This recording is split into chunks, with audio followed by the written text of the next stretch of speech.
Hector Barbera, Real Avinca Racing, suffered a broken collarbone after a crash during training at the Circuit Ricardo Tormo in Valencia on Wednesday, and the Spaniard traveled to the Hospital Universitario d'Axius in Barcelona to fix the injury. The surgery was undertaken by MotoGP team medical director Dr. Xavier Mir on Thursday, with a titanium plate fitted to help fix the break.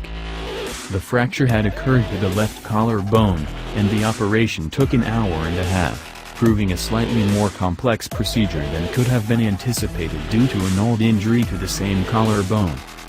Barbera's participation in the Qatar test is now in doubt, but the team expect the Spaniard to have no problem lining up to contest the first race of the season at the same Losail International Circuit at the end of March.